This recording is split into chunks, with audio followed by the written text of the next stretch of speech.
Hello friends, आप सभी का पर स्वागत है। तो अभी हम आपको कराने वाले हैं महत्वपूर्ण अनुच्छेद, यानी कि किस अनुच्छेद से कितने तक किस विषय के अंतर्गत आते हैं। ऐसे जैसे क्वेश्चन होंगे, जैसे कि संघ एवं राज्य क्षेत्र है तो उससे संबंधित कितने अनुच्छेद हैं, मौलिक अधिकार में कितने अनुच्छेद आते हैं। इस टाइप के जो क्वेश्चन होते हैं वो आपके एग्जाम्स में पूछे जाते हैं। तो उन्हीं को देखते हुए हमने ये क्वेश्चनों पूरा कंटेंट तैयार किया है ताकि आपको बेहतर तैयारी करा सकें। साथ ही फ्रेंड, अगर आप हमारे YouTube चैनल पर पहली बार आए हैं तो प्लीज़ चैनल को लाइक शेयर एंड सब्सक्राइब जरूर कर लीजिएगा ताकि कोई भी लेटेस्ट वीडियो हो वो सबसे पहले आपके पास पहुंच सके। तो इसमें हमारा पहला ही रहेगा भाग 1 है कि संघ एवं राज्य क्षेत्र। तो भाग 1 में जो आपके संघ एवं राज्य क्षेत्र से संबंधित प्रावधान हैं और इसमें आपके अनुच्छेद 1, 2, 3 प्रावधान, जो 3 अनुच्छेद हैं वो भाग 1 के अंतर्गत आते हैं। ठीक है, जैसे कि राज्य, जो पहला अनुच्छेद है उसमें भारत राज्यों का संघ है, इस चीज़ का प्रावधान है। वहीं दूसरा अनुच्छेद भारतीय संघ के बाहर के क्षेत्र को शामिल करने का प्रावधान है। अनुच्छेद 30 में किसी राज्य के क्षेत्र नाम बदलने व किसी अन्य प्रकार के परिवर्तन संसद को शक्ति प्रदान होती है, तो इससे संबंधित आपका प्रावधान है। ठीक है, अब आपका आएगा नेक्स्ट आगे है कि आपका जो मौलिक अधिकार है, मौलिक अधिकार आपके अनुच्छेद 12 से 35 तक हैं और मौलिक अधिकारों को ही मैग्ना कार्टा भी, संविधान का मैग्ना कार्टा भी कहा जाता है। ठीक है, तो इसके अंतर्गत क्या आता है कि जो समानता का अधिकार है वो आपका 14 से 18 तक है, स्वतंत्रता का अधिकार 19 से 22 तक है, शोषण का अधिकार 23 से 24 तक है, धार्मिक स्वतंत्रता का अधिकार 25 से 28, शिक्षा एवं संस्कृति का अधिकार 29 से 30 है। वहीं संपत्ति का अधिकार आपका 44वें जो संविधान संशोधन हुआ था 44वां, उसके तहत संपत्ति का जो अधिकार था वो आपका हटा दिया गया है और वो अब आपका सरकार में चला गया। अब ये जो आपका आगे है कि संवैधानिक उपचारों का अधिकार, तो ये आपका अनुच्छेद 32 के अंतर्गत आता है। ठीक है, और ये जो अनुच्छेद 12 है, उसके अंतर्गत क्या होता है कि राज्य की परिभाषा दी जाती है। अनुच्छेद 30 आपके मूल अधिकार से असंगत कानून लागू नहीं होगा। ठीक है, ये अब ये अच्छे जो अनुच्छेद थे आपके 12, 13, ये अब कार्य में नहीं है। नेक्स्ट है कि समानता का अधिकार। तो समानता के अधिकार के अंतर्गत जो आपके 14, 15, 16, 17, 18 आता है, उसमें आपको कानून के समक्ष समानता मिलती है। धर्म, जाति आदि के आधार पर विभेद नहीं किया जाएगा। नौकरी में समानता मिलेगी, अस्पृश्यता का अंत और उपाधियों का अंत कर दिया गया है। ठीक है, तो ये तो आपकी समानताएं हो गई। कितनी समानताएं हैं? तो 5 समानताएं आपको प्राप्त होती हैं। वही है स्वतंत्रता का अधिकार। तो हमें किस किस प्रकार की स्वतंत्रता है?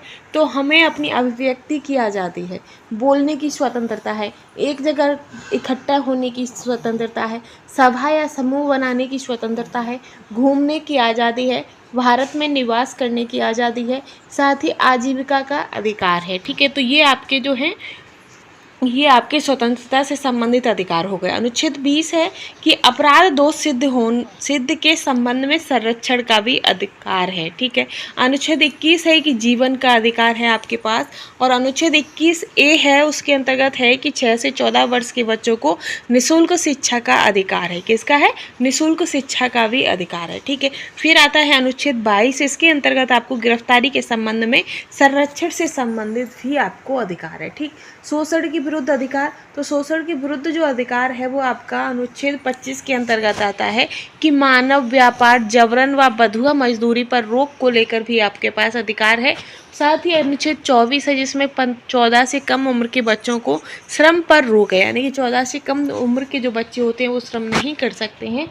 आगे है आपका धार्मिक स्वतंत्रता का अधिकार से संबंधित जो आपके 25, 26, 27, 28 हैं। तो अनुच्छेद 25 में है कि धर्म को मानने, आचरण व प्रचार का अधिकार भी है आपके पास। अनुच्छेद 25 के अंतर्गत धर्म के प्रबंधन का अधिकार है। अनुच्छेद 27 के अंतर्गत धार्मिक कार्य के धन पर कर नहीं है, जो धार्मिक कार्यों में जो धन दिया जाता है उस पर कोई कर नहीं लगता है। फिर है अनुच्छेद 28 की धार्मिक शिक्षा व उपासना में उपस्थित होने की सुख अधिकार भी है आपके पास, स्वतंत्रता है। ठीक है, फिर आता है कि सांस्कृतिक व शैक्षणिक अधिकार। तो सांस्कृतिक व शैक्षणिक जो अधिकार है उसमें जो आपका अनुच्छेद 29 है उसमें आपको अल्पसंख्यकों के हितों का संरक्षण है। अनुच्छेद 30 के अंतर्गत शैक्षणिक संस्था खोलने का अधिकार है। अनुच्छेद 32 मूल अधिकारों के संरक्षण के लिए सुप्रीम कोर्ट द्वारा रिट जारी संवैधानिक उपचारों का अधिकार भी है। ठीक है। अब पार्ट 4 है आपका, जिसमें दिया गया है कि राज्य के नीति निर्देशक तत्व। तो राज्य के नीति निर्देशक जो तत्व हैं वो आपके अनुच्छेद 40 से 51 तक आते हैं। ठीक है। तो अनुच्छेद 40 के अंतर्गत है कि ग्राम पंचायतों का संगठन होगा। ठीक है। अनुच्छेद 44 में आपका समान नागरिक सहायता से संबंधित है। अनुच्छेद 45 बच्चों के लिए अनिवार्य शिक्षा से संबंधित है। अनुच्छेद 48A ये आपके पर्यावरण के संरक्षण से संबंधित है। वहीं अनुच्छेद 51 आपका अंतर्राष्ट्रीय शांति एवं सुरक्षा से संबंधित है। अब ये जो हमारे मौलिक कर्तव्य हैं, तो स्वर्ण सिंह समिति की अनुशंसा पर 42वें संविधान संशोधन 1976 के द्वारा शामिल किए गए। जो मौलिक कर्तव्य कब शामिल किए गए हैं, तो 42वें संविधान संशोधन के तहत स्वर्ण सिंह समिति की अनुशंसा पर आपके जो मौलिक कर्तव्य हैं वो शामिल किए गए थे। ठीक है। और जो मौलिक कर्तव्य हैं वो आपके अनुच्छेद 51A में मौलिक कर्तव्यों को शामिल किया गया है। ठीक है। अब आगे है भारत के राष्ट्रपति। तो भारत के जो राष्ट्रपति से संबंधित जो आपके अनुच्छेद हैं वो आपके कितने से 52 से लेके 143 तक हैं। कितने 143 तक हैं आपके, जिसमें जो आपका अनुच्छेद 52 है वो राष्ट्रपति की शक्तियाँ और कार्यपालिका शक्ति से संबंधित है। वहीं अनुच्छेद 54 आपका राष्ट्रपति के निर्वाचन से संबंधित है। ठीक है। आगे है आपका कि राष्ट्रपति की पदावधि, ये अनुच्छेद 56 के अंतर्गत है। अनुच्छेद 60 तो राष्ट्रपति कैसे के शपथ ग्रहण करेंगे उससे संबंधित है। अनुच्छेद 61 तो ये आपके महाभियोग से संबंधित है, यानी कि राष्ट्रपति पर महाभियोग का जो मैटर होता है वो आपका अनुच्छेद 61 में आता है। अनुच्छेद 72 आपका क्षमादान की शक्ति से संबंधित है। अनुच्छेद 85 आपका लोकसभा का सत्रावसान व विघटन से संबंधित है। अनुच्छेद 123 आपका अध्यादेश जारी करने से संबंधित है। अनुच्छेद 143 ये आपका सुप्रीम कोर्ट से राष्ट्रपति द्वारा किसी मामले पर सलाह से संबंधित है। ठीक, तो ये तो आपके राष्ट्रपति से संबंधित हो गए। अब आएगा आपका उपराष्ट्रपति। तो उपराष्ट्रपति आपका अनुच्छेद 63 से उपराष्ट्रपति के पद से संबंधित प्रावधान है। अनुच्छेद 64 में आपके उपराष्ट्रपति राज्यसभा का सभापति होगा, इससे संबंधित प्रावधान है। अनुच्छेद 67 आपका और उपराष्ट्रपति की पदावधि से संबंधित है। ठीक है। आगे है कि केंद्रीय मंत्री। तो जो केंद्रीय मंत्री है वो आपका अनुच्छेद 74 राष्ट्रीय की सहायता के लिए मंत्रिपरिषद जिसका प्रमुख प्रधानमंत्री होगा, ये आपका अनुच्छेद 74 के अंतर्गत दिया गया है। अनुच्छेद 78 है कि राष्ट्रपति को सूचित करने संबंधी प्रधानमंत्री के दायित्वों से संबंधित है। अब ये आपके आएंगे संवैधानिक पद व निकाय। तो संवैधानिक पद व निकाय, तो अनुच्छेद 76 जो है वो भारत के महान्यायवादी यानी कि सरकार का विधिक अधिकारी से संबंधित प्रावधान है। अनुच्छेद 148 आपका भारत का नियंत्रक महालेखा परीक्षक के व्यय का लेखा जोखा से संबंधित है। अनुच्छेद 280 आपका वित्त आयोग से संबंधित है। अनुच्छेद 315 ये आपका यूपीएससी से संबंधित है। किससे? यूपीएससी से। ठीक है। अनुच्छेद 324 आपके निर्वाचन आयोग से संबंधित है। ठीक है। अब ये आपका संवैधानिक पद भी हो गया। अब हम आएंगे संसद पर। तो संसद में जो आपका अनुच्छेद 79 है वो संसद के गठन से संबंधित है। अनुच्छेद 80 आपका राज्यसभा की संरचना से संबंधित है। अनुच्छेद 81 आपका लोकसभा की संरचना से संबंधित है। अनुच्छेद 89 आपका राज्यसभा का सभापति से संबंधित है। अनुच्छेद 93 आपका लोकसभा के अध्यक्ष से संबंधित है। वहीं आपका जो अनुच्छेद 100 है वो आपके विधेयक पर मत बराबरी की स्थिति में निर्णायक मत देने के अधिकार से संबंधित है। अनुच्छेद 105 आपका संसद की विशेष शक्ति से संबंधित है। अनुच्छेद 108 संयुक्त अधिवेशन से संबंधित है। अनुच्छेद 110 आपका धन विधेयक या लोकसभा अध्यक्ष द्वारा विधेयक पर निर्णय लेने से संबंधित है। अनुच्छेद 112 वार्षिक वित्तीय विवरण से संबंधित है। अनुच्छेद 117 वित्तीय विधेयक से संबंधित है। ठीक है। अब इसी में हम आगे चलेंगे तो आगे आपका अब आएगा सर्वोच्च न्यायालय। तो सर्वोच्च न्यायालय में आपके जो अनुच्छेद हैं तो उसमें आपका अनुच्छेद 124 है जो सुप्रीम कोर्ट के गठन से संबंधित है। अनुच्छेद 131 मूल अधिकार क्षेत्र से संबंधित है। अनुच्छेद 137 आपके कानून की न्यायिक समीक्षा से संबंधित है। और फ्रेंड्स हम आपको बता दें कि आपको करना क्या, ये अनुच्छेद वाली जो वीडियो है इसको बस आप 2-3 बार अच्छे से देख लीजिएगा, सुन लीजिएगा, फिर 1-2 बार आप उसे ऑडियो फॉर्म में अपने कानों में ईयरफोन लगा के सुन लीजिएगा तो सारे अनुच्छेद आपके कवर हो जाएंगे, एकदम रट जाएंगे आपको हैं। फिर राज्यपाल है, तो राज्यपाल जो अनुच्छेद 152 है वो आपका राज्यपाल की परिभाषा से संबंधित है। अनुच्छेद 153 आपके राज्यों के लिए एक राज्यपाल होगा, इससे संबंधित है। अनुच्छेद 154 जो है वो राज्यपाल की शक्ति से संबंधित है। अनुच्छेद 155 आपका राज्यपाल की नियुक्ति से संबंधित है। अनुच्छेद 161 आपके राज्यपाल के द्वारा जो क्षमादान से संबंधित प्रावधान है। अब आता है राज्य मंत्री, तो 163 कौन सा, अनुच्छेद 163 आपके मंत्रिपरिषद से संबंधित है। अनुच्छेद 164 आपके मुख्यमंत्री की नियुक्ति से संबंधित है।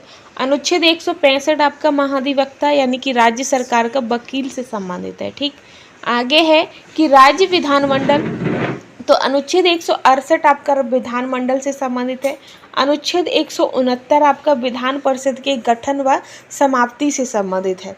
अब ये नीचे आपका उच्च न्यायालय है, तो 216 आपका हाई कोर्ट के गठन से संबंधित है और अनुच्छेद 226 आपके मूल अधिकार के संरक्षण के लिए रिट से संबंधित है। ठीक है, नेक्स्ट है कि केंद्र राज्य संबंध, तो अनुच्छेद 249 जो है आपका वो राज्य सूची पर संसद के द्वारा बनाने का प्रावधान है। ठीक, फिर है अनुच्छेद 262, तो ये नदी जल विवाद से संबंधित है। अनुच्छेद 263 आपके अंतर्राज्यीय परिषद से संबंधित है। ठीक है, फिर आता है अनुच्छेद 266, तो ये संचित निधि से संबंधित है।